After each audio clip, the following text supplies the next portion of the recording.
the matter of Velim church case. Father Roman म्हणतो आमचो आदलो फातोर्डेचो parish priest. He is one among the 22 accused. There is also another father, Father Lucio Dias, who is an accused in this case. The court had dropped attempt to murder section, appeal against which has been moved by the previous government. He case solved जातली बेगिनतल्या बेगीन. म्हाका legal टर्म्सान commitment दिवपाचो ना, कित्याक तो जर legal टर्मान commitment दिलो एक मंत्री स्पेशल प्रोसिक्यूटर जायना or APP जायना.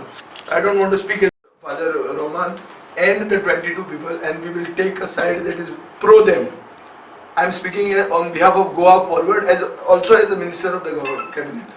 नाही तर म्हणता की बाबा अन्याय जातलो हे जातलो, अन्याय जो 5 वर्सां सोसला तो आम्ही महिन्यांनी काबार करपाक फुडें. आनी हांव सरकाराच्या वतीन एक सांगूंक शकता की बेगिनतल्या बेगीन आमी हे मॅटर रिजॉल्व करतले.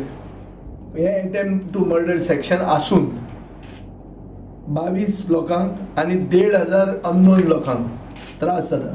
गेले 5 वर्सां त्रास जाता. वो त्रास इमिजिएटली आमी काडटले. फुडली ही केस जुनान येवपाची आहा. जुनान केस येवचे पयलीं ही केस रिजॉल्व जातली. But people are being harassed for nothing. This is a clear-cut case which I believe is a mistake of the previous government to appeal against the withdrawal or dropping of the attempt to murder charge in this case. We will review this. आणि म्हाका विश्वास आसा तेंचेर जी आमची जी वेलीम church केस जी लोकांचे अत्याचार जाला तो आमचो विजय सरदेसाय आमचो जो मंत्री आहा तो हेजेर लोकांक रिलीफ दितलो.